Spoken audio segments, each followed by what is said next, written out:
हाँ, तो कैलोरीमेट्री का एक और question.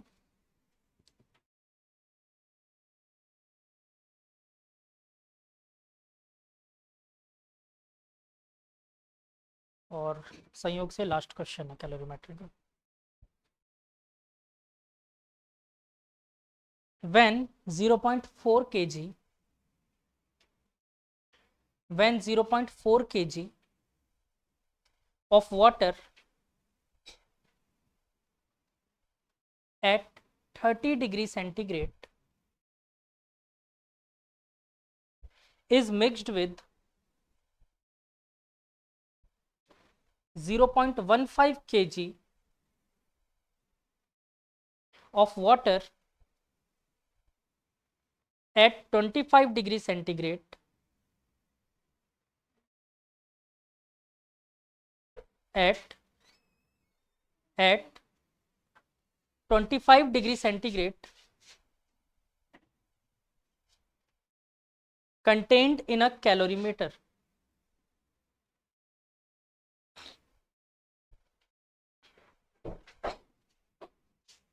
Contained in a calorimeter. बेटा मेरे को बता दे, नेक्स्ट टाइम से मैं उसी रास्ते से आता हूँ, घर से घंटी बजा के आ जाया करूँगा।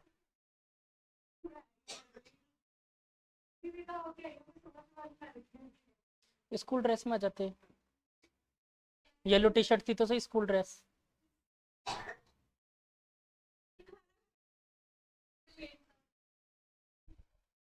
चल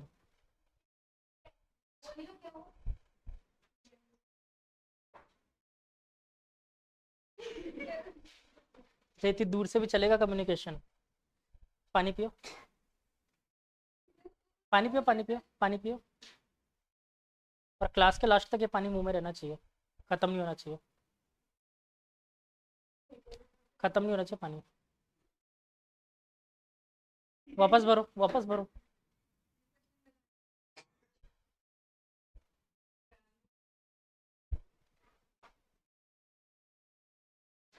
हाँ, calorimeter, the final temperature of the final temperature is found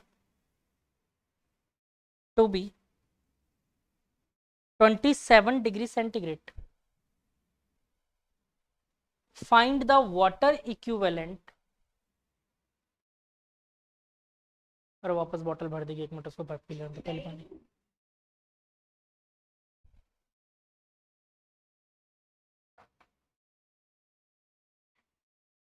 find the water equivalent of the calorimeter.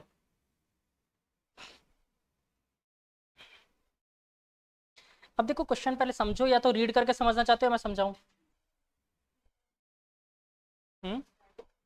करो ट्राई। वैसे मुझे लगता नहीं समझ में आएगा, क्योंकि इसमें कुछ एक अलग चीज है।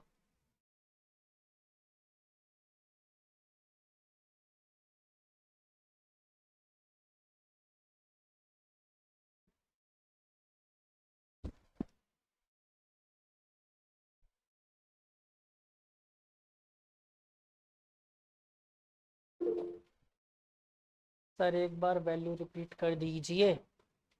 when 0.4 kilogram of water at 30 degree centigrade is mixed with 0.15 kilogram of water at 25 degree centigrade contained in a calorimeter, the final temperature is found to be 27 degree centigrade. Find the water equivalent of the calorimeter. हो गया बेटा सारा data?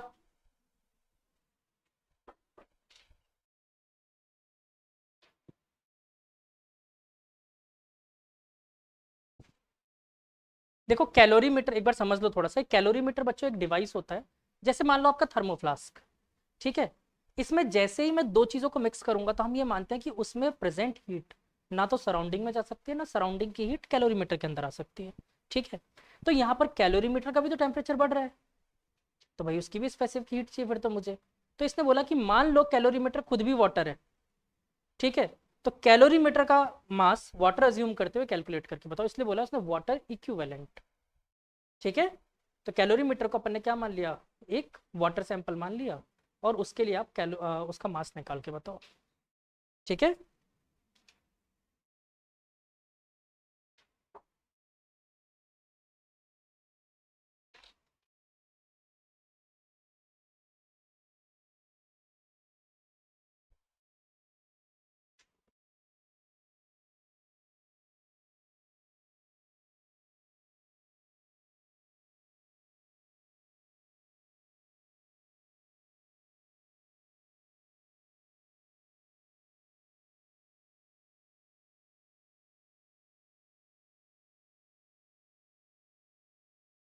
तो एक तो ठंडे पानी का था जो पहले कैलोरीमीटर में था, एक दूसरा पानी जो अपन ने बाहर से डाला 30 डिग्री, और तीसरा टेम्परेचर है कि मिक्स होने के बाद टेम्परेचर क्या हो गया।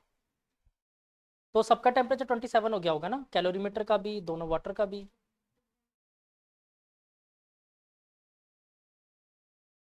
वो तो बाद में दे रखा है ना, लास्ट में दोनों मिक्स करने के बाद। वो आप निकालो चेंज करके, टेम्परेचर कितना चेंज हो रहा है सबका। पहले इसमें कोशिश करो एक सड़ा हुआ सा भी डायग्राम बना सको, ठीक है, ऑटोमेटिक क्वेश्चन क्लियर हो जाएगा। डायग्राम नहीं बनाओगे तब तक ये समझ ही नहीं पाओगे।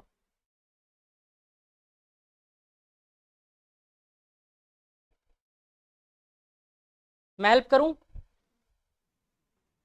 चलो डायग्राम डायग्राम तक हेल्प कर देता हूँ, फिर तो क्वेश्चन ही खत्म हो जाएगा डायग्राम बनाते ही।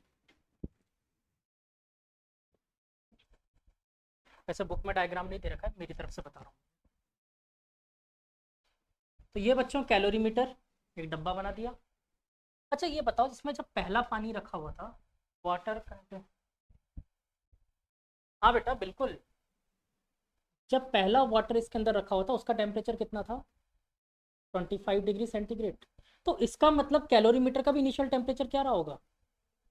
25 डिग्री सेल्सियस। अच्छा इसका मास मुझे कितना गिवन है 25 डिग्री वाले का? 0.14 आई थिंक, 15 kg। और इसका तो मुझे पता ही नहीं है, तो ये तो फाइंड ही करना है मुझे मास, ठीक है ना, इसका मास इक्विवेलेंट। अच्छा एक तीसरा लिक्विड मैंने इसके अंदर पोर किया है जिसका टेम्परेचर है 30 डिग्री सेल्सियस और मास है 0.4 kg, ठीक है, कोई दिक्कत यहाँ तक इजी है। फिर बाद में जैसे अपन ने मिक्सिंग की, इसका टेम्परेचर बाद में कितना हो गया? 27 डिग्री सेल्सियस, इसका 27 डिग्री सेल्सियस, और इसका भी 27 डिग्री सेल्सियस। अच्छा कहीं बाहर से हीट आई है क्या सिस्टम के पास? ना तो बाहर से हीट आई है ना बाहर जा सकती है, सिंपल सी बात है। मतलब ये बताओ इसका टेम्परेचर अकेले रिड्यूस हुआ है, इन दोनों का इंक्रीज हुआ है, ये दिख रहा है। मतलब इसने जितनी हीट सप्लाई करी वो किसने एब्जॉर्ब की? इन दोनों ने। इसको भी अपन ने वाटर ही अज्यूम किया है, तो बस दोनों के लिए हीट निकाल सकते हो, फॉर्मूला mc डेल्टा टी। तो ये बताओ इसके लिए हीट कितना हो जाएगा? अरे यार मार्कर नहीं चल रहा, तुम बैठे बैठे करते क्या हो यार, इंक विंक भर लिया करो।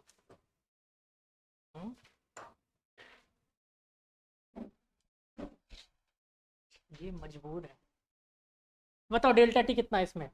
m तो 0.4, c की वैल्यू मेरे को नहीं पता फिलहाल, वैसे वाटर है मुझे पता है 4.2 होती है, लेकिन मैं रखना नहीं चाहता। देखो मैं जानबूझ के क्यों नहीं रख रहा हूँ, पता चल जाएगा। और डेल्टा टी कितना आ रहा है बच्चों, कितने डिग्री का चेंज आया? 3, तो 3 लिख दो यहाँ पर। ऐसे ही इस वाले में देखें अपन, कितना हुआ बच्चों? m है 0.15, c की वैल्यू c छोड़ दी मैंने, और डेल्टा टी कितना है? 2। सेम इस वाले में m मुझे नहीं पता, c छोड़ दिया मैंने एज इट इज, और डेल्टा टी वो भी कितना है? 2। इसने हीट दी, इन दोनों ने एब्जॉर्ब की, मतलब जितना हीट इसने ट्रांसफर किया उतना ही तो इन लोगों ने एब्जॉर्ब किया, ठीक है।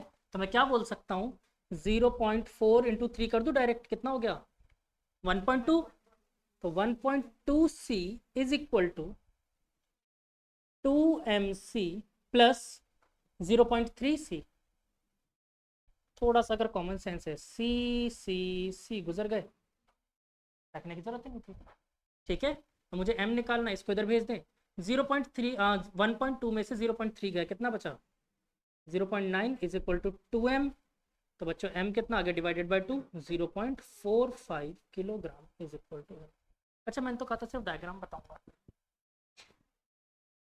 ठीक है, आया समझ में हाँ कि ना?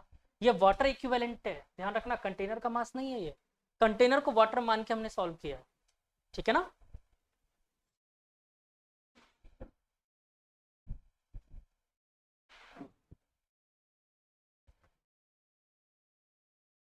और थर्मोडायनेमिक्स का तीसरा सेक्शन भी समाप्त हुआ, द डिफिकल्ट सेक्शन 1। हाँ नहीं खतरनाक सेक्शंस तो हो गए ना, डिफिकल्ट नहीं थे अभी तक जो पढ़े? थर्मोमेट्री, फिर थर्मल एक्सपेंशन, कैलोरीमेट्री, छोटी मोटी चीज़ें थी क्या ये? चलो और टफ क्वेश्चन करना है, एक और टफ क्वेश्चन करवा देते हैं।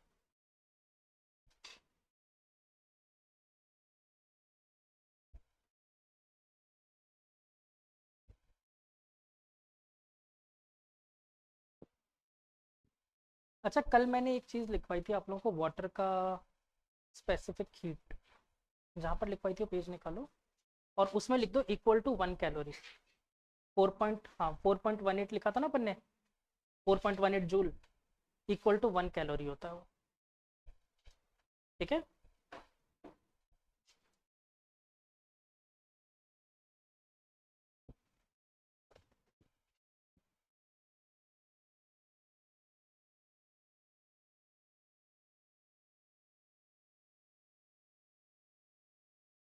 Equal to 1 calorie, CAL।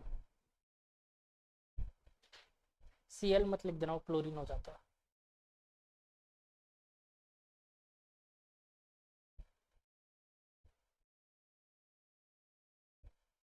चले आगे। तो नेक्स्ट क्वेश्चन है, a ball of mass 10 kg, छाप रहे हो क्या भी है, छाप लो छाप लो।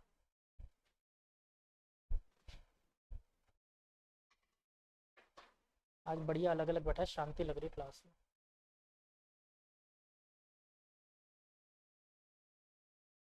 आज समझ में भी आएगा सबको, सबका साथ सबका विकास।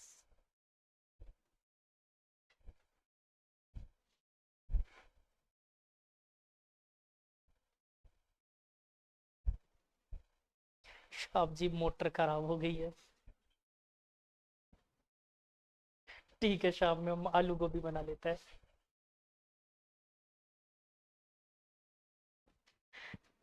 चलो हाँ, तो a ball of mass 10 kg is dropped is dropped from a height of 41.8 meter. A ball of mass 10 kg is dropped from a height of 41.8 meter. Find its change in potential energy. Find its change in potential energy in calorie.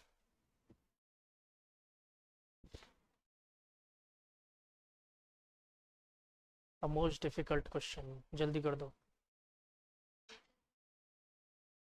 41.8 metre, 41.8, 40 plus 1.8, 40 plus 2 into 0.9,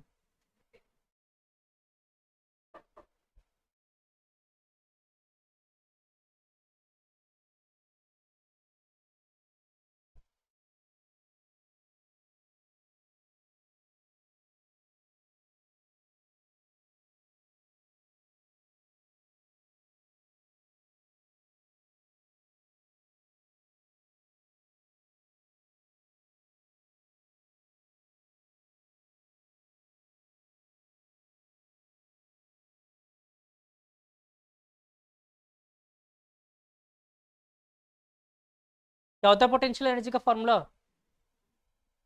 ½ mv²। Very good,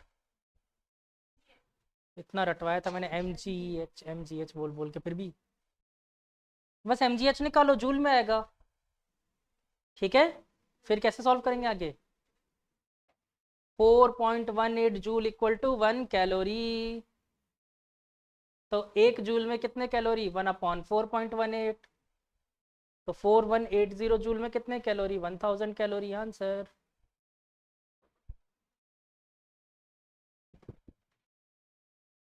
चलो, अब आज की class में ज़्यादा मेहनत नहीं है आप लोगों की, आज आप लोगों को बेसिक बेसिक चीज़ें याद करवानी है मुझे।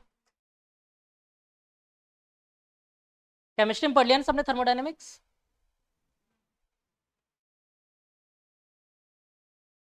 कोई बात नहीं, एक बार तो पढ़ लिया ना, मैम से तो पढ़ा हुआ ही है।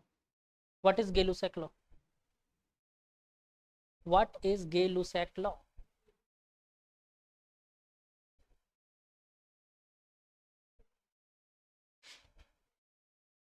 अंजलि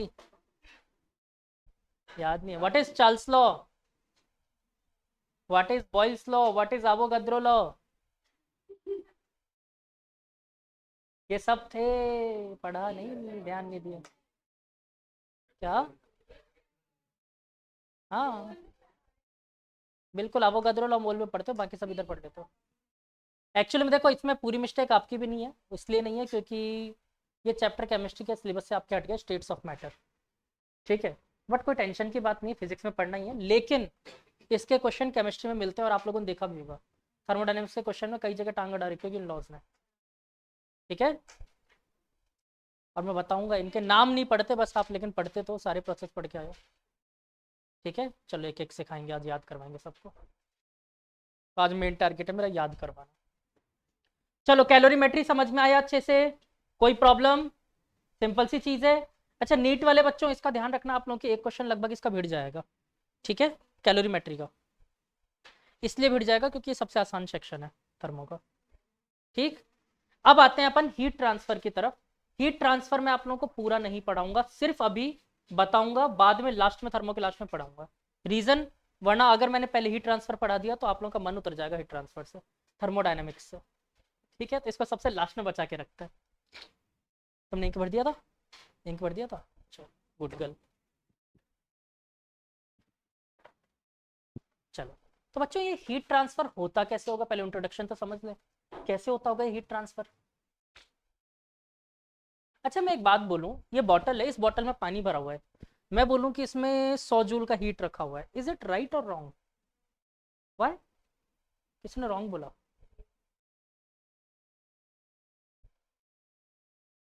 किसी ने रॉन्ग बोला, मैं जानना चाहता हूँ क्यों। अरे बोलो, डरते क्यों, मैं मारता हूँ क्या? अगर गलत लग रहा है तो बोलो, मैं ये चीज कभी रोकता नहीं हूँ, बोलने के लिए मैं हमेशा बोलता हूँ। गलत ही तो होगा, मैं कहाँ मना करता हूँ। कैसे बेटा? बिल्कुल, देखो आप ऑलमोस्ट सही हो, एक्चुअली में समझो, हीट ना एक्चुअली में ट्रांसफर का मीडियम था, आप याद करो, ट्रांसफर करने का तरीका था। हीट कभी स्टोर नहीं होता है, हीट सिर्फ और सिर्फ ट्रांसफर होता है, एनर्जी ट्रांसफर का way is known as heat. यही बोला था अपन ने, वहां पर बोला था वर्क होता है, यहाँ पर बोला था हीट होता है। तो इसलिए अगर आपको कभी कोई बोलता है इस सिस्टम में इतना हीट रिजर्व है, दैट इज रॉन्ग।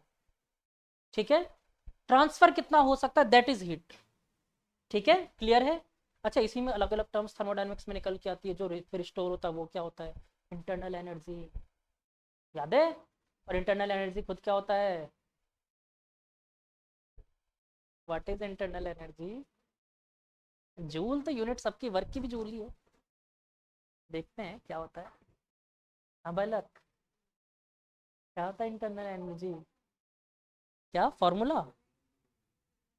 फॉर्मूला होता है एनसीवी डेल्टा टी। केमिस्ट्री में आपने एनसीवी डेल्टा टी पढ़ा था, फिजिक्स में एमसीवी डेल्टा टी पढ़ोगे। हाँ क्या हो गया, बता नहीं रहा मुझे, हाथ खड़े कर दिए।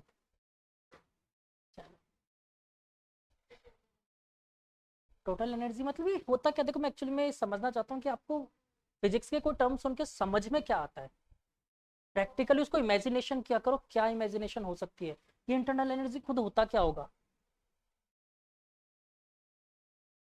कुछ नहीं है बेटा, उसके मॉलिक्यूल्स के वाइब्रेशन की energy, that is internal energy. ठीक है, याद है टेम्परेचर चेंज पे डिपेंड करता था सिर्फ, जितना ज्यादा टेम्परेचर उतनी ज्यादा वाइब्रेशनल एनर्जी, मतलब उतनी ज्यादा इंटरनल एनर्जी, बात खत्म। ठीक है, ऐसे समझा करो कि इंटरनल एनर्जी मतलब क्या मिला है उसको, vibrational kinetic energy, that is internal energy. अब क्लियर हुआ? आधे घंटे बाद फिर क्या होगा, भूल जाओगे। ठीक है, खैर चलो, अभी मेरा टॉपिक था हीट में। तो हीट में मैंने आपको समझा दिया, हीट क्या होता है, हमेशा सप्लाई होता है, हीट किसी में स्टोर नहीं है। ठीक है ना, स्टोरिंग मतलब ये इसको स्टोर नहीं कर सकते अपन, ये सप्लाई करने का एक तरीका था। बट अब मैंने कहा कि हीट सप्लाई होगा कैसे, what are the process of supply of heat, transfer of heat, क्या प्रोसेसेस हो सकते हैं?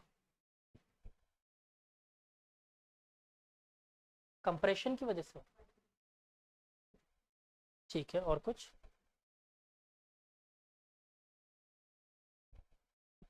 अच्छा मैं नाम बोलूंगा, आप लोग तुरंत बोलोगे हाँ सर ये तो होता है, फिर चीटिंग करते हो तुम लोग जब मैं से जैसे नाम बताता हूँ। अच्छा हीट का ट्रांसफर करने का तरीका होता है कंडक्शन।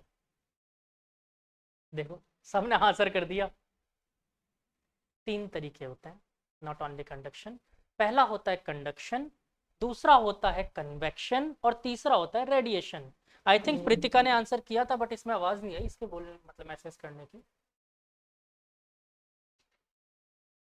हाँ तो एक बालक ने बताया है कंडक्शन, दैट इज गुड। हाँ और इसने उसका भी आंसर दिया इंटरनल एनर्जी का, very good. Total of all energy, very good very good. ठीक है। हाँ तो कंडक्शन, कन्वेक्शन एंड रेडिएशन। अब मैं आपको तीनों समझाऊंगा एक बार के लिए। कंडक्शन क्या होता है, कन्वेक्शन क्या होता है, रेडिएशन क्या होता है। पढ़ना कितना है, तो पूरा पढ़ना है 4 लेक्चर्स में ये तीनों। ठीक है, लेकिन अभी के लिए तो मैं आपको सिर्फ समझा रहा हूँ होता क्या है, लास्ट में पढ़ेंगे पूरा। ठीक। अच्छा मान लो बच्चों ये मेटल की स्ट्रिप दिख रही है आपको, मैंने इसमें क्या किया, वैक्स की हेल्प से मैच स्टिक्स को चिपका दिया। ठीक है, वैक्स की हेल्प से चिपका दिया, ये तो पता नहीं चिपका सकते हैं। फिर मैंने इसको यहाँ से हीट करना शुरू किया, एक कैंडल लगा दी, हीट करना शुरू किया, क्या होगा। हाँ ठीक है, और तो जैसे ही यहाँ पर हीट दी, हीट ट्रांसफर हुई, सारे धड़ाम से गिर जाएंगे। अच्छा धीरे धीरे ट्रांसफर हुई, फिर एक टाइम आएगा सारे गिर जाएंगे एक साथ। एक एक करके गिर रहा है, ऐसा क्यों हो रहा है। मतलब यहाँ से कोई फ्लूइड फ्लो हो रहा होगा धीरे धीरे, ऐसा कुछ। फिर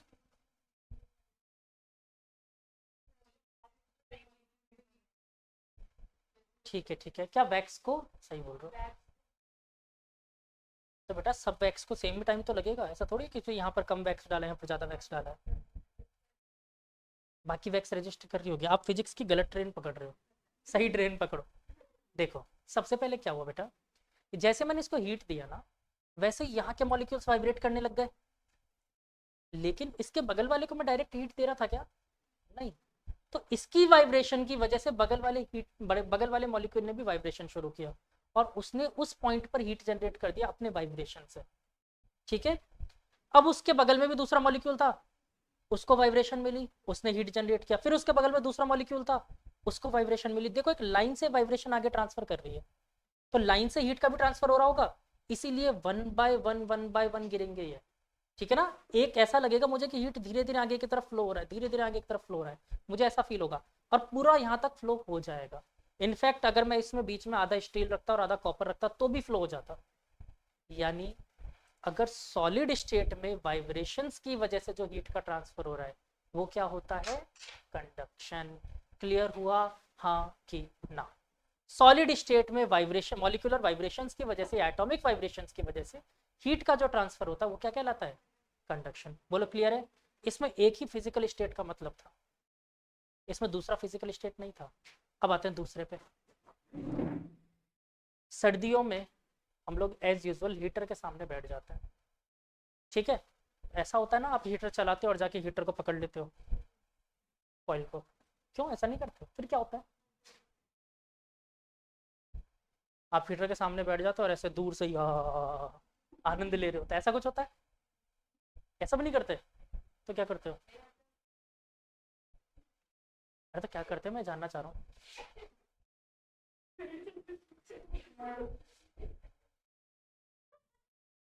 इसके अलावा क्या कर सकते हो, और कोई तरीका हो सकता है।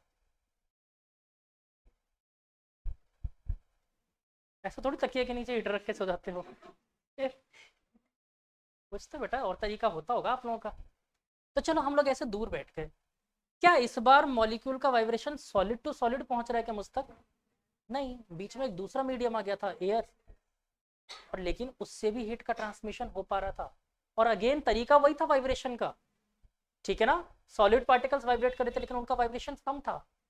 उसके बाद उसने एयर पार्टिकल्स में वाइब्रेशन क्रिएट किया और मुझ तक हीट आई। वैसे मैं सच बताऊं तो हीटर से कन्वेक्शन से हीट कम आता है, दूसरा तरीका होता है हीट आने का, वो दूसरा तरीका है थर्ड मेथड। कन्वेक्शन क्लियर हुआ। हम्म, हाँ बिल्कुल, पहले कंडक्शन हुआ क्योंकि कॉइल के अंदर ट्रांसफर हुआ, कंडक्शन के बाद वो एयर में ट्रेवल किया, दैट इज कन्वेक्शन। अच्छा एक बहुत अच्छा एग्जांपल देता हूँ, अभी क्लियर हो जाएगा आप लोगों को कन्वेक्शन की कहानी है क्या। कैसी कहानी है, सर्दियों में अगर गलती से आप लोग नहाओ, ठीक है, तो लेट अस सपोज आपके घर का गीजर खराब हो गया और आप कुकर में पानी गर्म करके लाए हो, ठीक है। तो आपने बाथरूम में गए और कुकर का पानी बाल्टी में डाला, सडनली आपको याद आया मैं टॉवल तो लेके नहीं आया। तो अब आपके पास दो ऑप्शन हैं। पहला ऑप्शन है कि आप उसमें ठंडा पानी, क्योंकि उबलते हुए पानी से नहाने से रहे, है क्या कोई ऐसा, ठंडा पानी मिक्स करोगे। तो ठंडा पानी हमने मिक्स किया उसमें, एक तो ऑप्शन है कि आप ठंडा पानी मिक्स करके फिर टॉवल लेने जाओ, दूसरा ऑप्शन है गर्म पानी को एज इट इज छोड़ के फिर टॉवल लेने जाओ। तो बताओ क्या करना प्रीफर करोगे, गर्म पानी छोड़ के टॉवल लेने जाओगे? कोई ऐसा है जो पहले पानी मिक्स करेगा फिर टॉवल लेने जाएगा? यानी हमारे पास सारे मूर्ख हैं, हमें पहले पानी मिक्स करके फिर जाना चाहिए। अब क्यों सर ऐसा, क्या बातें करते हो आप, ऐसा क्यों? देखो समझो, जब पानी गर्म था, मान लो 90 डिग्री 100 डिग्री सेंटीग्रेड पे था पानी, बाहर का टेम्परेचर कितना था, 9-10 सेंटीग्रेड, टेम्परेचर डिफरेंस बहुत ज्यादा था, हीट ट्रांसफर ज्यादा तेज होगा। लेकिन आपने पानी मिक्स कर दिया, अब टेम्परेचर आप कितने पे नहा रहे हो, 30-40 के पानी पे, बाहर का temperature 10 degree centigrade, temperature difference only 30, पहले कितना था, 70 का डिफरेंस था, ठीक है ना, और अब कितना है, 30 का। तो अब हीट ट्रांसफर की रेट बहुत कम हो जाएगी। और एग्जाम्पल देता हूं आपको इसको समझने का, अगर मैं उबलता हुआ पानी एक ग्लास में भर के रखूं, उबलता हुआ पानी एक ग्लास में भर के रखूं, तो उससे 100 से 90 तक आने में, एक हाइपोथेटिकली डेटा देता हूं, 1 मिनट लगेगा। लेकिन 90 से 80 तक आने में 5 मिनट लगेगा, 80 से 70 तक आने में 10 मिनट लग जाएगा, ठीक है। लेकिन अगर मैं बात करूं 40 से 30 पर आने में, तो उसे 20-25 मिनट से ऊपर लग जाएगा। मतलब अगर टेम्परेचर डिफरेंस कम होगा तो हीट ट्रांसफर की रेट भी कम हो जाएगी। ये बात समझ आई कि नहीं आई? तो आपको क्या करना चाहिए था, पानी मिक्स करके जाना चाहिए था। गर्म छोड़ के चले गए तो अब आपको जब तक आओगे तब तक वो 80 डिग्री का रह जाएगा, फिर उसमें ठंडा पानी उतना ही मिक्स करके बोलोगे यार आज पानी ज़्यादा ही गर्म नहीं हुआ कुछ, ठीक है, ठंडा होगा। क्लियर हुआ, हाँ कि ना? पक्का, डन। आज के बाद क्या करना, गलती से ना हो तो पानी मिक्स करके जाना, ठीक है। चलो, कन्वेक्शन क्लियर हुआ, ठीक। अब आते हैं रेडिएशन पे। रेडिएशन दुनिया की हर टेम्परेचर बॉडी एग्जर्ट करती है, जितनी भी बॉडीज है दुनिया की जिनमें टेम्परेचर होता है वो सब रेडिएशन एमिट करती है, ठीक है। कैसे, तो ये मैं आपको अभी नहीं बता सकता, बस ये बता सकता हूँ कि सन से अर्थ तक रेडिएशन ही तो आ रहा है, हीट आ रही है ना सन से, कैसे आ रही है, रेडिएशन की वजह से। और समझो इस क्लास में मैं 50 बच्चे बैठा दूँ, सारी खिड़की दरवाजे सब बंद है, थोड़ी देर में सबके पसीना आने लग जाएगा, क्यों? क्योंकि सबकी बॉडी रेडिएशन एमिट कर रही है, थोड़ी देर में रूम गर्म हो जाएगा। और या फील भी करते होगे रोज जब क्लास के बाद बाहर निकलते हो कि बाहर का टेम्परेचर ठंडा होता होगा कमरे के बजाय, ऐसा इसीलिए होता है क्योंकि हम लोग की बॉडी भी रेडिएशन एमिट करती है। हाँ, बहुत सारी चीज़ हमारी बॉडी से और डिफरेंट भी होती है, लेकिन हाँ, रेडिएशन का भी एक मेजर रोल होता है।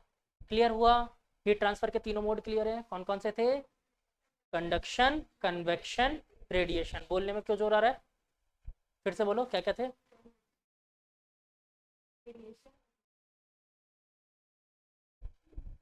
सारे बोलो कौन कौन से, ठीक है।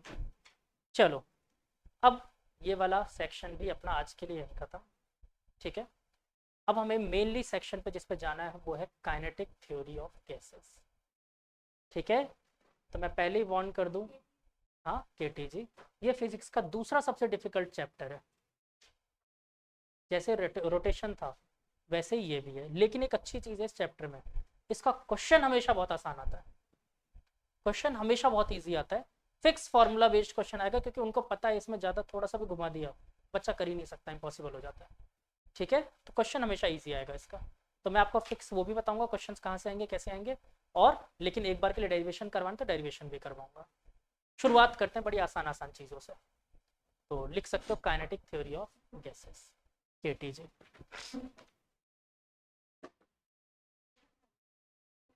ये सब थर्मोडायनेमिक्स के पार्ट ही चल रहे हैं बेटा, थर्मोडायनेमिक्स के पार्ट में ही एक और सेक्शन आएगा जिसका नाम है थर्मोडायनेमिक्स खुद, ठीक है।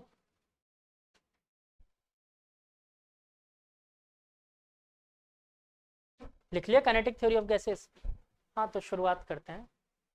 आइडियल गैस पढ़ा है केमिस्ट्री में, मुझे पता है, मुझे भनक लगी है तुम लोगों ने केमिस्ट्री में पढ़ा है आइडियल गैस। हाँ तो भाई आप भगवान होते, अगर आप भगवान होते तो कैसे गैस मॉलिक्यूल्स बनाने की कोशिश करते?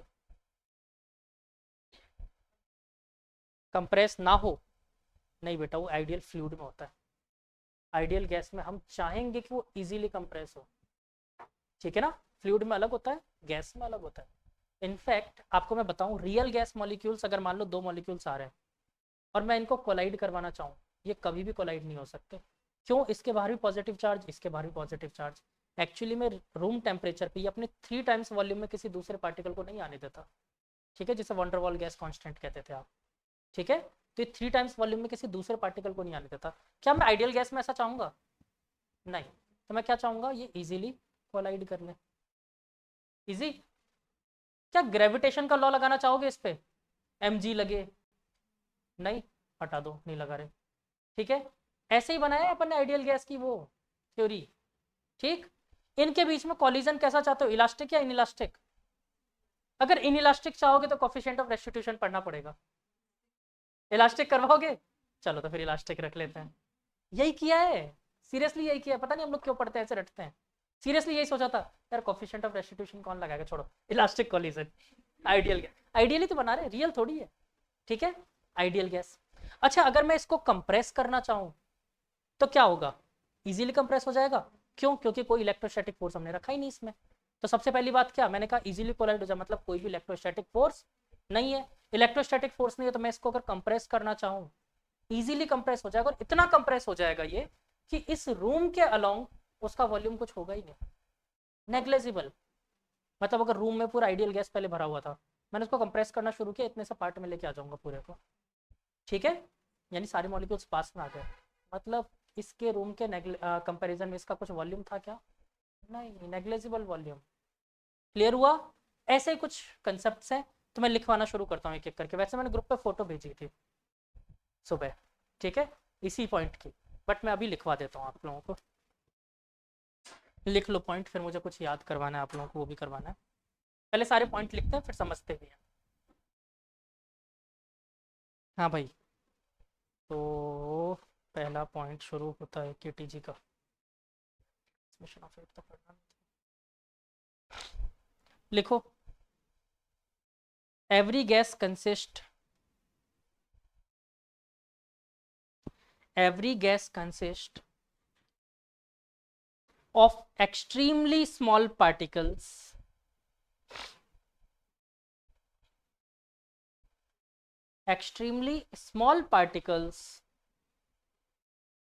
known as molecules. Their size is negligible in comparison to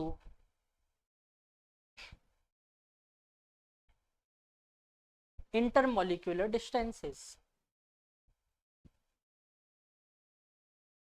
bracket में लिख लो 10 to the power -9 meter, comparison to intermolecular distances. 10 to the power -9 meter, 10 to the power -9 meter. चलो सेकंड पॉइंट। अच्छा, एक एक पॉइंट समझाऊं या फिर एक साथ सारे समझाऊं? पहले लिखवा देता हूं, फिर एक साथ सारे समझा दूंगा, है ना। चलो, सेकंड लिखो। The molecules of a given gas are identical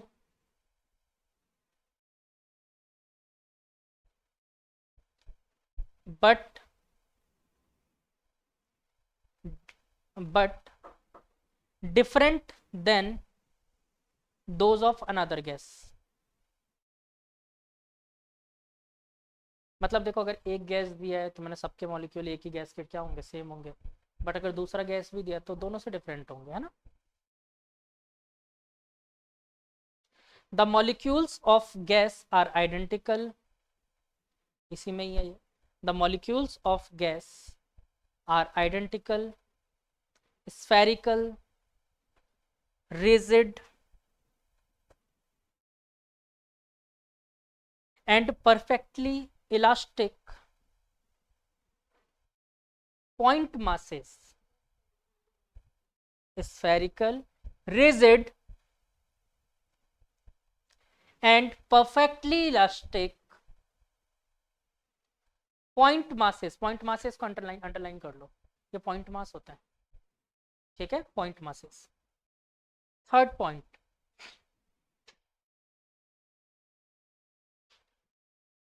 the volume of molecules is negligible in comparison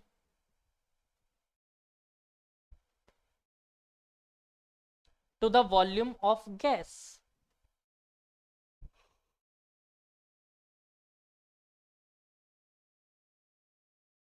वैसे अगर ये डेटा भी लिखना चाहो तो लिख सकते हो, 0.014% होता है, बट इसकी जरूरत है नहीं, वैसे 0.014% होता है, ठीक है.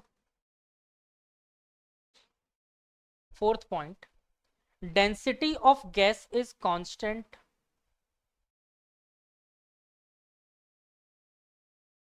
at all points of the container.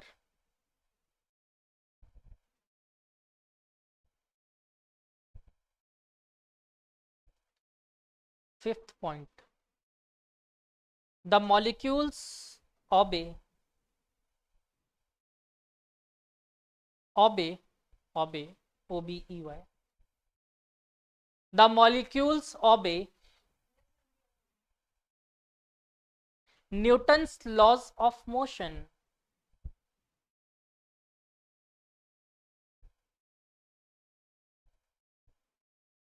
But as a whole,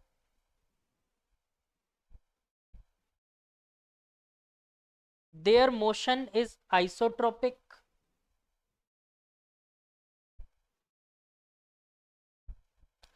The molecules can move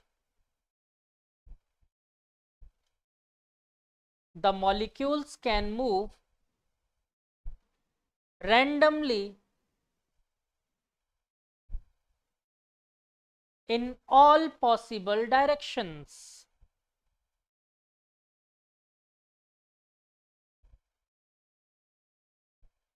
With all positive velocities.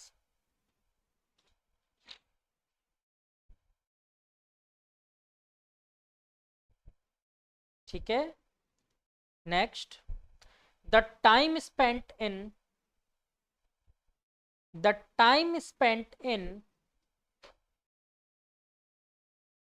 collision between two molecules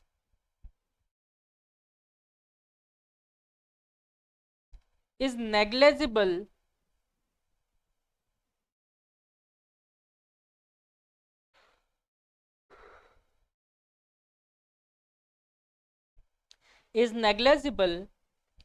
in comparison to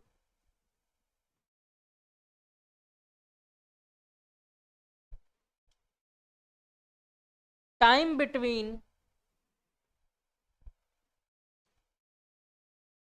two successive collisions.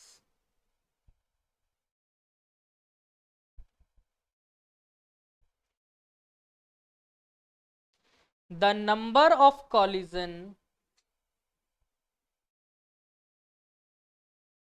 per unit volume in a gas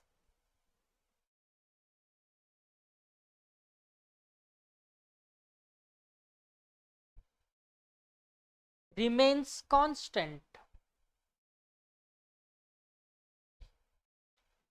Next point, no attractive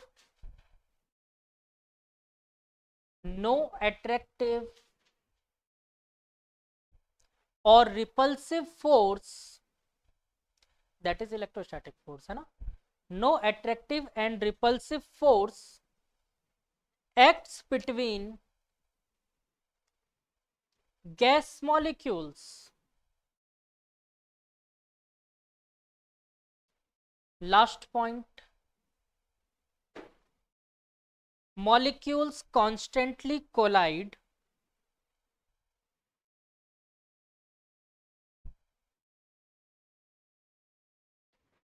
with the walls of container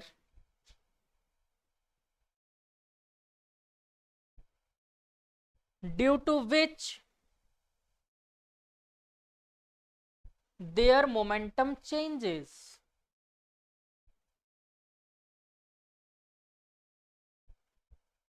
The change in the momentum changes. The change in momentum is transferred to the walls of the container.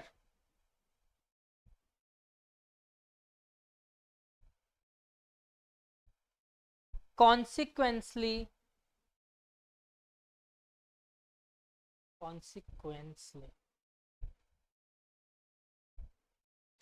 pressure is exerted by gas molecules on the walls of container.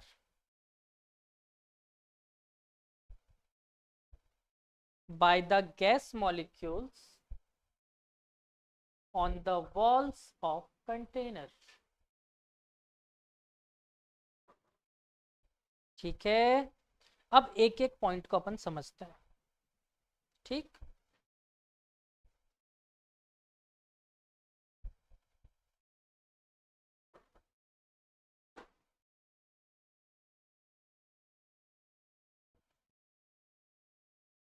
हाँ भाई, पहला point क्या कह रहा था हमारा, पढ़ के बताओ.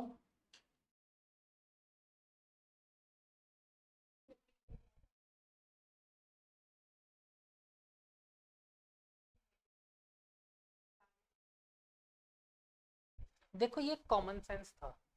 देखो अपन ने आइडियल गैस पहली बात क्यों बनाया, क्योंकि रियल गैस के बारे में हम लोग कम जानते थे पहले. तो ये आइडियल गैस नाम ऐसे दे दिया कि हम लोगों ने माना कि गैस पार्टिकल कुछ ऐसे होता है. बट कुछ अजम्पशंस गलत हो गए जिसकी वजह से रियल गैस और आइडियल गैस अलग हो गए. ठीक है, तो पहले हमने माना कि रियल गैस यही होता होगा. ठीक है, हम लोगों ने अज्यूम किया ये गैस कैसे होंगे. बट फिर धीरे धीरे इसमें से कुछ चेंजेस आए तो रियल गैस अलग हो गया, ये आइडियल गैस. ये प्रैक्टिकली एग्जिस्ट नहीं करती, बट इससे कुछ मिलती जुलती प्रॉपर्टी ही हमारी क्या रखती है, रियल गैस. तो देखो ये प्रॉपर्टी आपने गैस मॉलिक्यूल्स में पढ़ा. मान लो ये एटम है, एक गैस पार्टिकल का, ये दूसरा एटम है गैस पार्टिकल का. एक बात बताओ, इसके रेडियस के मतलब इसका रेडियस और इस पूरे डिस्टेंस का रेडियस ना के बराबर हो जाएगा कंपैरिजन करो तो. ये मान के चलो, मैं 1 मिनट के लिए एक एग्जांपल दे रहा हूँ कि सन अर्थ का रेडियस और डिस्टेंस बिटवीन सन का और अर्थ का रेडियस. जरा देखो, अर्थ का रेडियस और सन के बीच में कितना डिफरेंस है, 15 CR किलोमीटर, 15 करोड़ किलोमीटर. अर्थ का रेडियस पता है क्या है, 6400 किलोमीटर. है कोई तुलना, कोई कंपैरिजन नहीं है दोनों के बीच में. ये 15 करोड़ किलोमीटर, ये 6400 किलोमीटर. कोई वो तुलना है. वैसे ही मॉलिक्यूल्स के बीच में भी है. ठीक है, मॉलिक्यूल का रेडियस और डिस्टेंस बिटवीन द मॉलिक्यूल का रेडियस बहुत ज्यादा डिफरेंस है, तो ये नेग्लेजिबल मान लो इसके कंपैरिजन में, डिस्टेंस के कंपैरिजन में. क्लियर है, पक्का. चलो पहला पॉइंट क्लियर, दूसरा पॉइंट पढ़ो.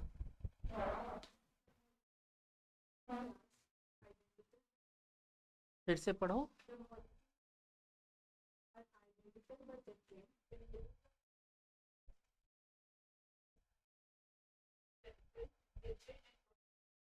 देखो पहले एक एक पॉइंट को, इसको लास्ट वाले को क्लियर करते हैं.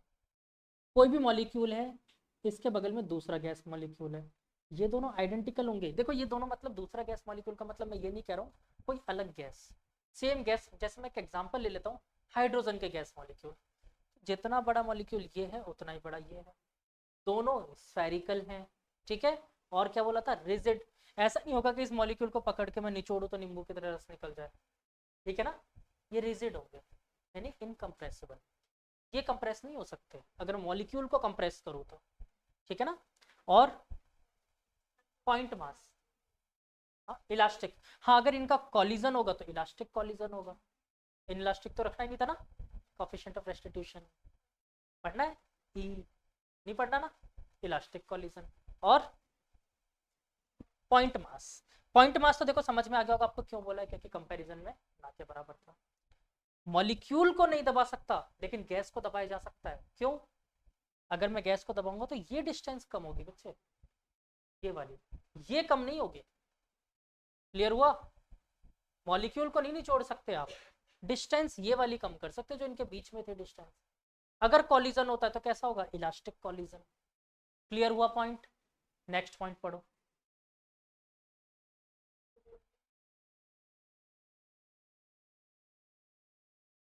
ठीक है, ये कंटेनर है मेरा, इस कंटेनर में मॉलिक्यूल रखे हुए हैं, ये पहला। अच्छा, मॉलिक्यूल बहुत छोटे हैं तो पॉइंट से बना दूं। पहला मॉलिक्यूल, दूसरा मॉलिक्यूल, तीसरा मॉलिक्यूल, ये कुछ ऐसे रखे हुए मॉलिक्यूल्स। मैंने क्या कहा? ये इजीली कंप्रेसिबल है। मैंने कंप्रेस किया, ये सारे पॉइंट कितनी जगह में आ जाएंगे अगर मैं लाना चाहूँ तो? 12 पॉइंट ही तो है, सारे इतने से स्पेस में आ जाएंगे। देखिए दूसरे एक दूसरे को तो इजीली कांटेक्ट कर सकते हैं ना। तो एक बात बताओ, इसके वॉल्यूम के रेस्पेक्ट में इसकी कोई औकात है? नहीं। यानी कि एक समुद्र में एक माचिस की डब्बी, कोई औकात नहीं वॉल्यूम में। वही इसके साथ हाल है। क्लियर हुआ? हाँ कि ना? पक्का? चलो अगला पॉइंट।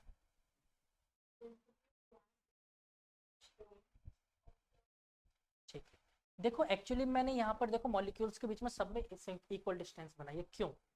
ऐसा नहीं होगा कि नीचे 10 मॉलिक्यूल पड़े ऊपर 2 ही हैं, ऐसा हो गया तो डेंसिटी चेंज हो गई। ऐसा नहीं हो सकता, और मैंने इसलिए बोला था ग्रेविटेशनल कांस्टेंट नहीं लगता है। ग्रेविटी होता तो सारे मॉलिक्यूल्स नीचे गिर जाते। ऐसा हो रहा है क्या? नहीं, ये सारे हर जगह क्या है, इनकी डेंसिटी सेम है, डेंसिटी कहीं भी चेंज नहीं हो रही। बोलो क्लियर हुआ? अगला पॉइंट। हाँ, अगर आपको इसके बीच में लग रहा हो कोई चीज नोट करनी है तो पॉइंट में ही नोट कर लेना अपने हिसाब से। ठीक है, और बताओ। देखो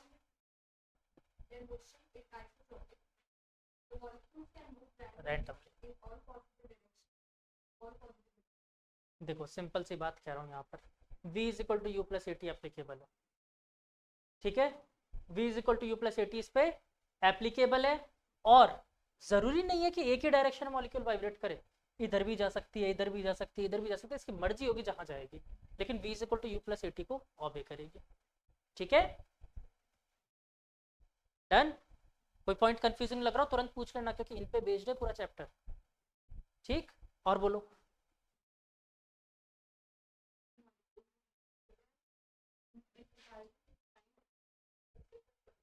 देखो सिंपल सी बात है, इलास्टिक कॉलिजन है। ये कहना चाहता दो टाइम के बारे में सोचना। कौन कौन सा टाइम? एक तो ये मॉलिक्यूल इसकी तरफ जा रहा है, एक ये मॉलिक्यूल इसकी तरफ जा रहा है। मान लो इन दोनों को पास में पहुंचने में लगा टाइम t1। जैसे बगल में आ गए, दोनों ने टल्ला खाया, धाड़, है ना, टल्ला खाया, दोनों वापस जाएंगे। तो माना ये टक्कर होने में जो कॉलिजन था ये t2 टाइम लगा। बोलो बात समझ आई? तो ये t2, मैं एक एग्जांपल के फॉर्म में एक टर्म बोल रहा हूँ। मान लो t2 कॉलिजन का टाइम 1 सेकंड का था और ये 1000 साल। कोई औकात है 1 सेकंड की 1000 साल में? नहीं है। तो रियलिटी अब समझो कि ये दोनों एक दूसरे की तरफ जो जा रहे थे उसमें जो टाइम लगा और कॉलिजन होने में जो टाइम लगा, दोनों में इस टाइम की कोई वैल्यू नहीं है, ना के बराबर। कॉलिजन इतनी जल्दी हो गया, जैसे समझो मेरे हाथ का मोशन देखो, ये ऐसे पास में आए, ये कोलाइड होके निकल गए।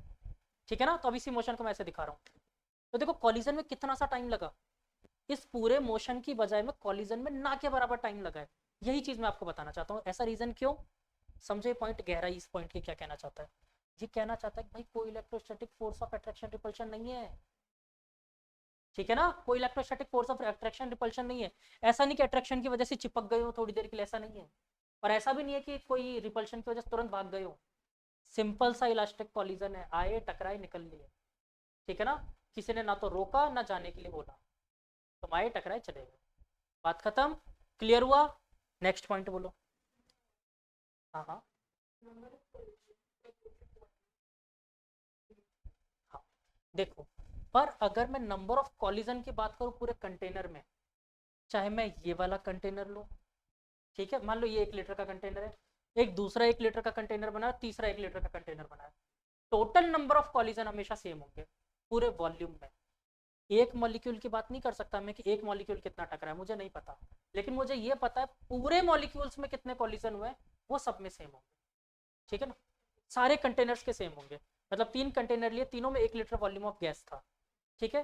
तो जैसे मान लो एक गैस पार्टिकल का नाम ए था, तो मैं ए के बारे में नहीं बोल सकता कि ए ने कितने कॉलिजन किए, मुझे नहीं पता ए कितने कॉलिजन करेगा, मैं कैलकुलेट भी नहीं कर सकता, लेकिन मुझे ये पता होगा कि इन सारों ने मिलकर कितने कॉलिजन किए, ये मुझे पता होगा, ठीक है ना। 1 लीटर वॉल्यूम में, गिवन वॉल्यूम में कितने मॉलिक्यूल्स के बीच में कॉलिजन हुआ है, ये एवरेज मुझे पता होगा, ठीक है ना। आगे नींद आ रहा है ना समझ में, पक्का। हाँ अभी समझाया मैंने, कोई अट्रैक्शन रिपल्शन फोर्स है ही नहीं, तभी कोलाइड कर पा रहे, वरना कोलाइड ही नहीं करते, ठीक है ना। कॉलिजन होता ही नहीं अगर इलेक्ट्रोस्टैटिक फोर्स होता तो if electrostatic force is there then no collision will occur. आप लोग चाहो तो ये चीज नोट कर सकते हो इसी पॉइंट में, बट ठीक है आपकी इच्छा है। अगर इलेक्ट्रोस्टैटिक फोर्स होता तो नो कॉलिजन होता। if electrostatic force is there then no collision will occur, collision नहीं हो सकता फिर। और आपको पता यही एक रीजन है कि दुनिया में कोई भी चीज रियल में कोलाइड करती ही नहीं है। इनफैक्ट मैंने इन दोनों फिंगर्स को टच किया तो दोनों फिंगर्स मेरे रियल में कभी टच ही नहीं कर रहे, आपको लगता है बस ऐसा। ये क्या बात बता दी सर अजीब सी, नहीं हो रहा टच, बताऊं कैसे। क्या दोनों की आउटर लेयर मॉलिक्यूल्स एटम से बनी है और दोनों के एटम्स के बीच में इलेक्ट्रोस्टैटिक रिपल्शन फोर्स होगा, और वो रिपल्शन फोर्स की वजह से आपको सिर्फ फील हो रहा है फोर्स दोनों पर, ये प्रैक्टिकली माइक्रोस्कोपिक लेवल पे देखूं तो ये कभी टच कर ही नहीं रहे एक दूसरे को, ठीक है। माइक्रोस्कोपिक लेवल पे कभी भी दो पार्टिकल्स एक दूसरे को टच ही नहीं कर सकते, ये फैक्ट है।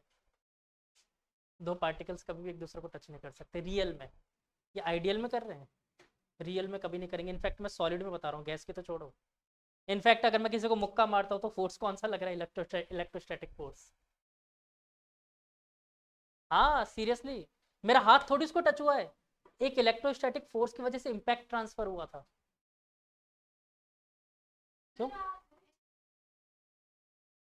हाँ इलेक्ट्रोस्टैटिक फोर्स लगा रहे हो जो भी कर रहे हो, आप ऐसे समझो, आप इसको ऐसे समझो कि आपके हाथ के आगे मान के चलो एक मिनट के लिए आइडियली स्प्रिंग लगा हुआ है, मेरे इस हाथ में भी स्प्रिंग लगा हुआ है, और मैंने इस स्प्रिंग से इस स्प्रिंग पे अगर फोर्स लगाया तो क्या होगा, ये पीछे जाएगा, ये भी पीछे जाएगा, यही तो हो रहा है। वो स्प्रिंग इतना छोटा है कि आपको दिख नहीं रहा, इलेक्ट्रोस्टैटिक फोर्स। अरे माइक्रोस्कोप से भी पता चलेगा बहुत जूम करके, आपको देख के लग रहा है वो रियलिटी में नहीं है। खैर चलो मैंने ज्यादा हाई लेवल की बातें बताई, थर्ड फोर्थ की बातें बताऊं। दूर से देखा तो अंडे उबल रहे थे, पास जाके देखा तो गंजे उछल रहे थे, ऐसी बातें बताऊं। देखो इसमें खुश हो गए सारे, थर्ड फोर्थ की बातें सही लगती है तुम लोगों को। हाँ यही तो था, दूर से देखा तो अंडे उबल रहे थे, पास जाके देखा तो गंजे उछल रहे थे। हाँ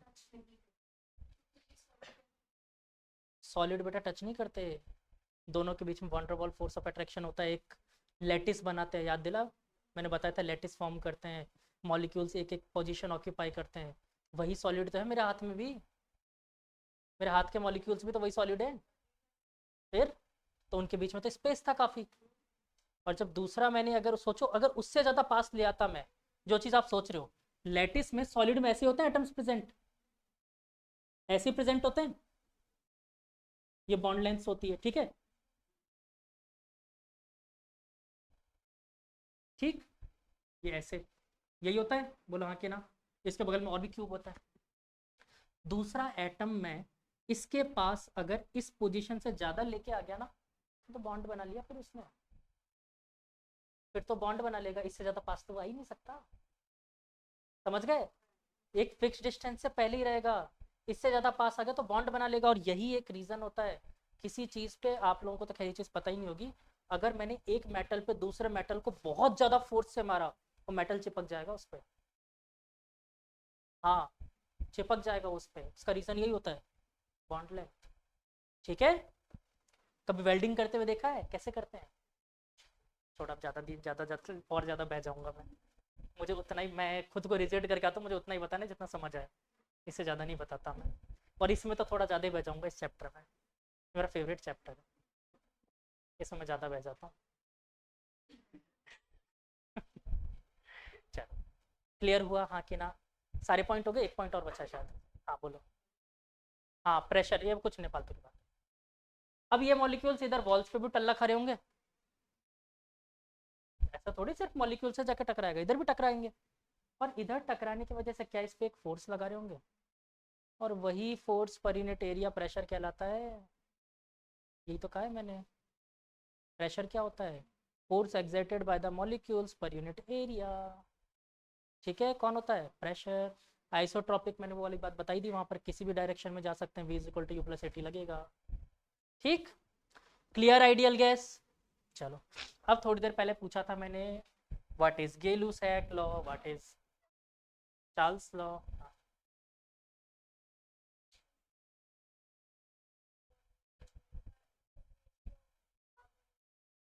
पर यूनिट वॉल्यूम फिक्स होगा। जैसे कि मान लो, आपको मैं एक अच्छा एग्जांपल देता हूँ। तीन तीन मैरिज गार्डन्स थे, ये तीन मैरिज गार्डन है, ए बी सी। ठीक है, ये तीन मैरिज गार्डन, एक गार्डन में राशि, एक में गोपी, और एक में कमोलिका, तीनों गए हैं। ठीक है, और एक्चुअली में इसमें 100 लोग गए हैं। ठीक है, तीनों गार्डन में 100 लोग गए, जिनमें से मेरे जानकार 3 लोग गए थे, राशि, गोपी और कमोलिका। क्या मैं ये बोल सकता हूँ कि कमोलिका ने या राशि ने या गोपी ने, किसने ज्यादा रसगुल्ले खाए?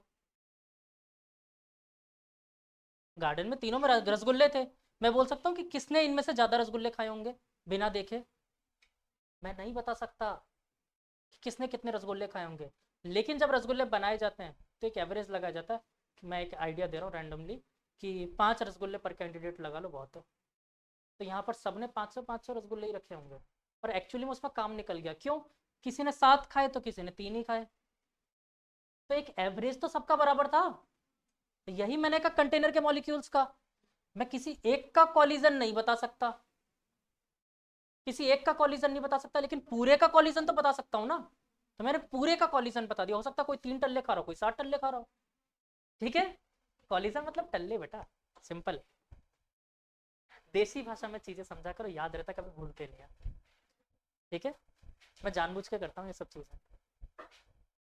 ठीक, क्लियर हुआ? रसगुल्ले से तो याद रहेगा, याद ही रहेगा, मोनीश सर याद आ रहे होंगे रसगुल्ले से। नहीं दे रहे पार्टी? आप क्या, क्या हो गया? अच्छा, उन लोगों की वजह से नहीं दे रहे।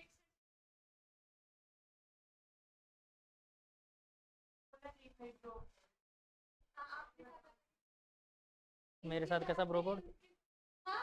मेरे साथ कोई ब्रो कोड?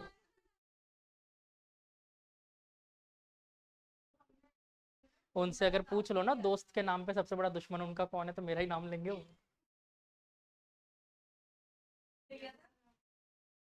अरे उनका जीना मुश्किल कर रखा है।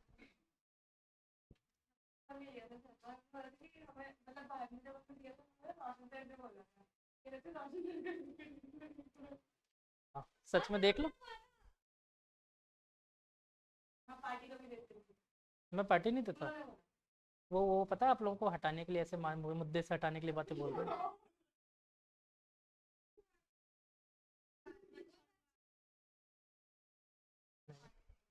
भड़क लो, कोई प्रॉब्लम नहीं है मुझे।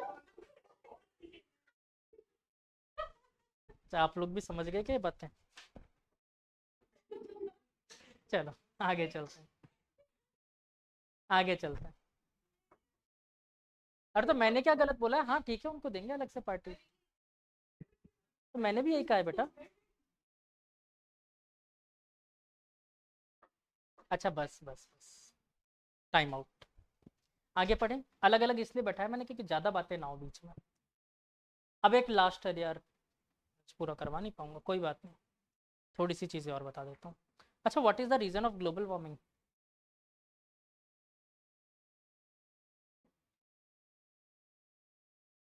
पता है ग्लोबल वार्मिंग का रीज़न आप लोगों ने 50 बार पढ़ा होगा, लेकिन सच्चाई बता रहा हूँ, ग्लोबल वार्मिंग का एक्चुअल रीज़न किसी को नहीं पता होगा। रीज़न मतलब ये पता है कि हाँ पेड़ काटने की वजह से CO2 बढ़ गया, ग्लोबल वार्मिंग कैसे हुई? हाँ तो क्यों हो रही है हीट? CO2 बढ़ गया, उससे हीट होने का क्या लेना देना है?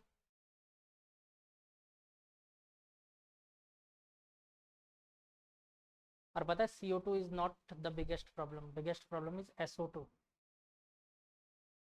Sulphur dioxide.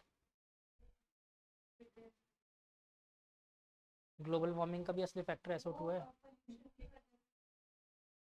देखो जिसका जितना ज़्यादा मास होगा उसके अंदर उतना ज़्यादा टेम्परेचर होल्ड कर रखने की कैपेसिटी होती है। SO2 ज़्यादा भारी या O2 ज़्यादा भारी?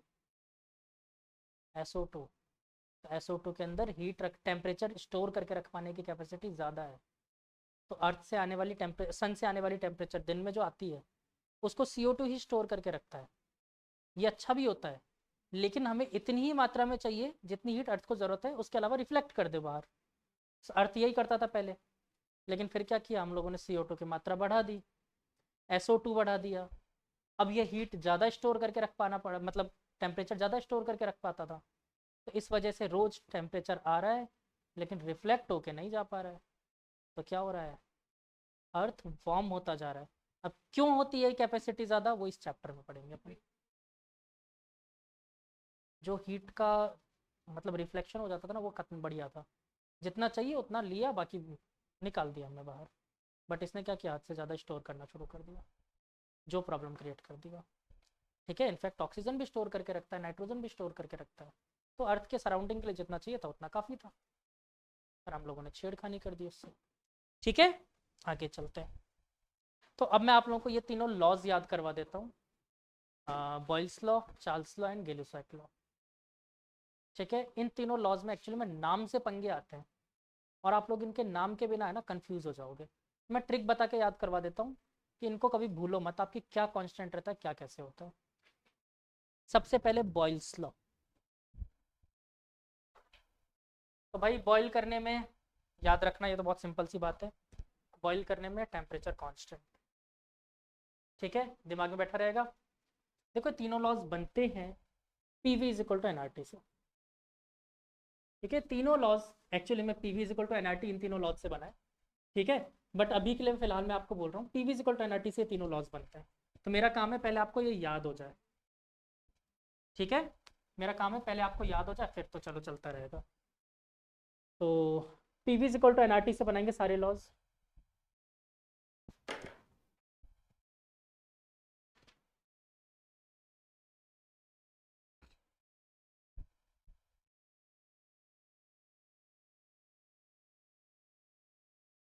पहले मैं तीनों सब सारे टर्म्स की पहचान करा दूं।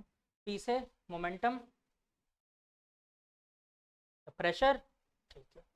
V से वॉल्यूम, N से, R से मोलर गैस कांस्टेंट, T से टेम्परेचर। मेरे काम के सिर्फ ये तीन है, P for pressure, V for volume, T for temperature. ठीक है, यही तीन काम आएंगे। तो क्या मैं इसी बात को फिलहाल के लिए ऐसा बोल सकता हूँ, PV is proportional to T? चलेगा, इन्हीं से ये तीनों लॉज बने। अब एक एक करके समझते हैं। पहला है बॉयल्स लॉ।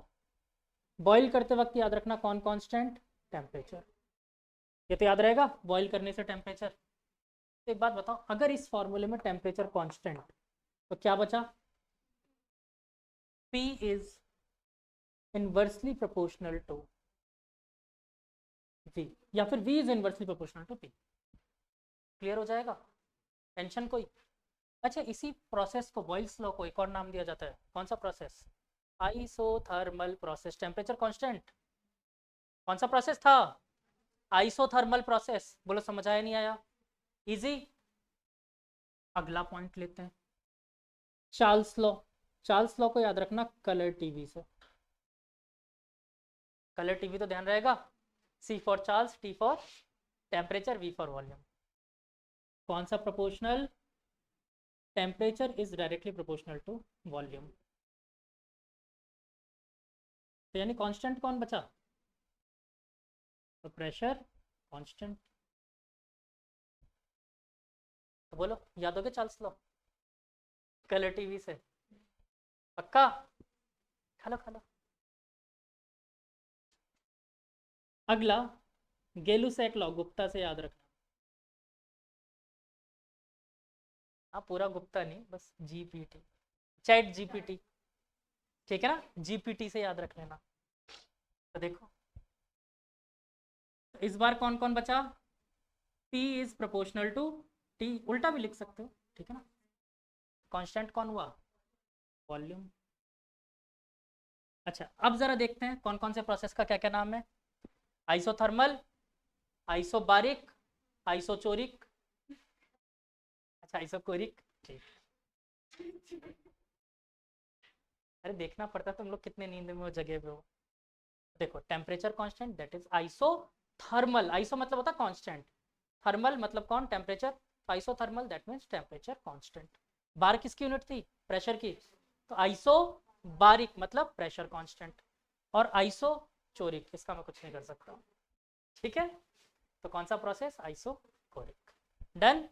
तो मेरी आज की कहानी यहीं समाप्त होती है, इसके आगे पढ़ेंगे कल के टीजी, ठीक है, क्योंकि कुछ 12th के बच्चों को भी ये पढ़ना है, तो वो लोग भी आपके साथ ज्वाइन करेंगे नेक्स्ट क्लास से।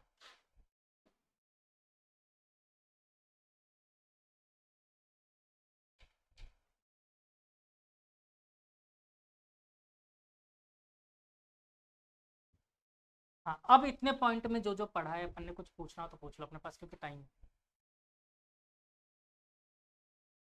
अच्छा याद रखना है टॉपिक्स मैंने खत्म नहीं किए हैं, सिर्फ ट्रिक्स बता के याद करवाए हैं, तो टॉपिक्स पढ़ाऊंगा पूरा।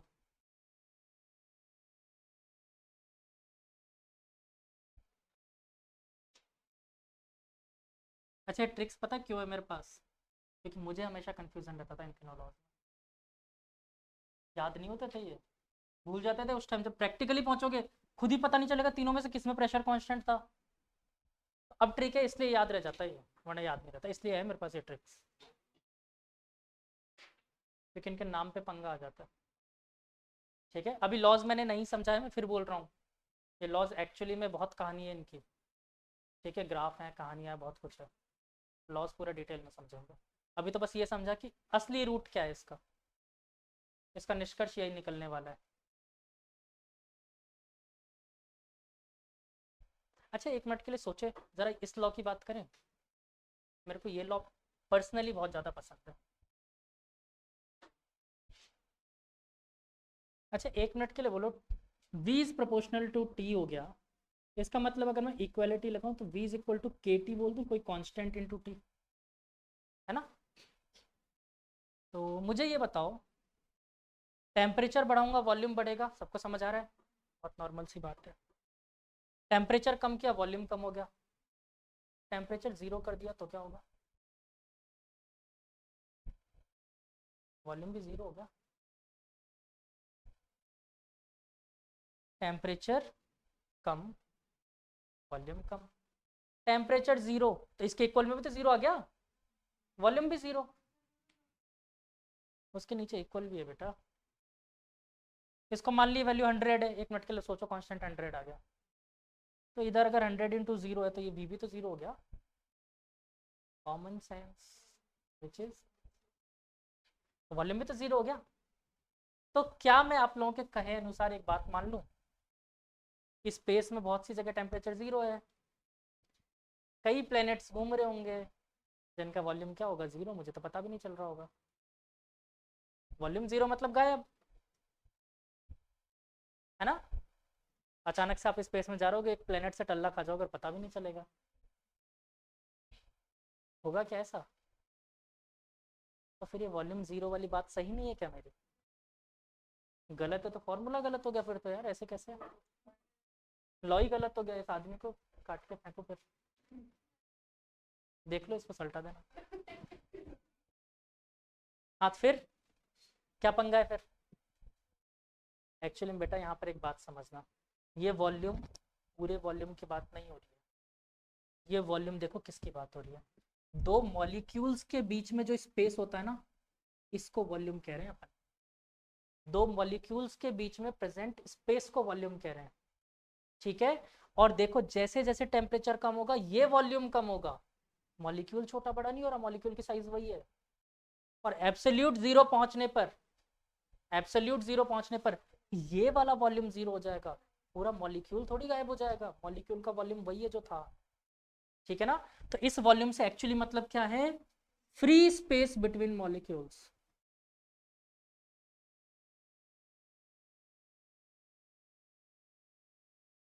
क्लियर हुआ, फ्री स्पेस बिटवीन मॉलिक्यूल्स, इस वॉल्यूम का मतलब समझ लेना, फ्री स्पेस बिटवीन मॉलिक्यूल्स। ठीक। और अगर रियल गैस की बात करूं तो बेटा यही वॉल्यूम 3 टाइम्स वॉल्यूम के बराबर होता है, 3 टाइम वॉल्यूम ऑफ एटम। मतलब इसके 3 गुने वॉल्यूम में ये दूसरे पार्टिकल को एंटर नहीं करने देता। ठीक है। रियल गैस मॉलिक्यूल में अगर एक मॉलिक्यूल है, दूसरा मॉलिक्यूल इसकी तरफ आएगा टल्ला देना, ठीक है, वो आ रहा है लेकिन ये दूर से भगा देगा इसको, अपने 3 टाइम्स वॉल्यूम में किसी दूसरे मॉलिक्यूल को आने ही नहीं देगा, यहीं से भगा देगा, चल निकल निकल पहली फुर्सत में निकल, ऐसे। ठीक है, भगा देगा इसको बाहर। ठीक है, तो कॉलिजन नहीं हो पाएगा। क्लियर हुआ। तो ये कौन से वॉल्यूम की बात हो रही थी, फ्री स्पेस बिटवीन मॉलिक्यूल्स। ठीक है, या एटम्स भी बोल सकते हैं, फिजिक्स में अपन मॉलिक्यूल्स ही बोल के चलेंगे एटम की जगह। ठीक है, चलो और कुछ।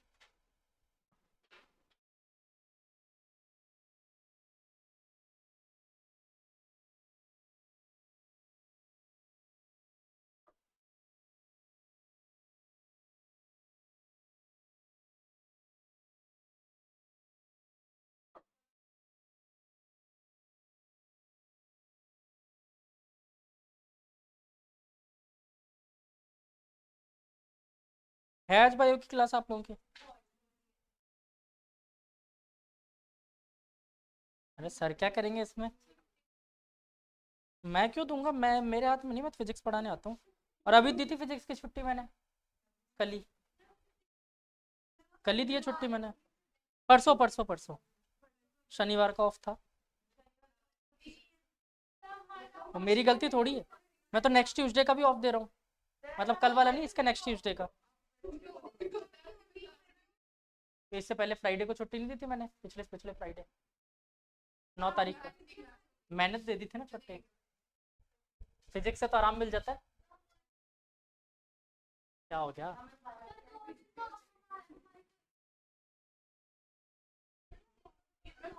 बुधवार को मिलती तो है। हाँ तो अच्छा है ना, ज्यादा पढ़ने को मिल रहा है। अभी देखना 12th में मैथ्स वालों को रोते हुए देखना, अभी 12th में मैथ्स वाले रोते हुए देखेंगे, देखो। 12th में तो एक्चुअली में सब लोग रोगे तुम लोग, कि छुट्टी के नाम पे छुट्टी मिलेगी ही नहीं। अभी तो छुट्टियां मिल जाती है ना तुम्हें कभी कभार, एग्जाम से पहले प्रिपरेशन लीव और ये सब। अरे ना तो छुट्टी करने को मिलेगी ना छुट्टी लेने को मिलेगी 12th में। गलती से अगर एक टीचर ने छुट्टी ली तो दूसरे की क्लास होगी। ठीक है, भूल जाओ छुट्टी मिलेगी 12th में, सब चीजें होंगी, चिंता ही मत करो। अगले साल आप लोगों को एक और बुक खरीदवाऊंगा ना बायो वालों को। अरे तो नालायक को, तुम लोगों की मोस्टली बुक तो ये खत्म हो गई 12th में, ना ना थ्योरी के लिए। वैसे तुम लोग एचसी वर्मा से थ्योरी पढ़ोगे, मोस्टली कवर हो जाएगा, नहीं तो उसमें एचसी वर्मा से अच्छी बुक है ही नहीं, मैं फिर कह रहा हूँ थ्योरी के मामले में एचसी वर्मा से अच्छी बुक कोई नहीं है। मैंने कहा ना, इसलिए क्वेश्चंस करने के लिए बोला कि मैंने एचसी वर्मा से, ऐसा नहीं है, इनफैक्ट क्वेश्चंस भी एचसी वर्मा के बहुत अच्छे हैं, बट प्रॉब्लम ये है वो बहुत अच्छे हैं, इसलिए मैं मना कर देता हूँ। ठीक है, अगर मैं सही बता रहा हूँ आपको, इंडिया में कोई भी टीचर आपको मिलेगा जो अच्छे से फिजिक्स जानता होगा, वो आपको लिटरली एचसी वर्मा के लिए 1% गलत बोलते हुए दिख नहीं सकता, कभी नहीं बोलेगा, क्योंकि ये बुक नहीं अपने आप में पता नहीं क्या लिटरेचर है, ये बहुत अच्छी बुक है, सच में बोल रहा हूँ, मैं तो बहुत तारीफ करता हूँ इस बुक की। फिजिक्स सीखनी है मतलब ये बुक पढ़ो, head of the department of physics at IIT Kanpur, अब तो रिटायर्ड हो गए। फ्लूइड के 1-2 डाउट्स हैं, अभी देख लेते हैं यार। चलो, तो अभी के लिए इसके लिए thank you all of you बोल दूं।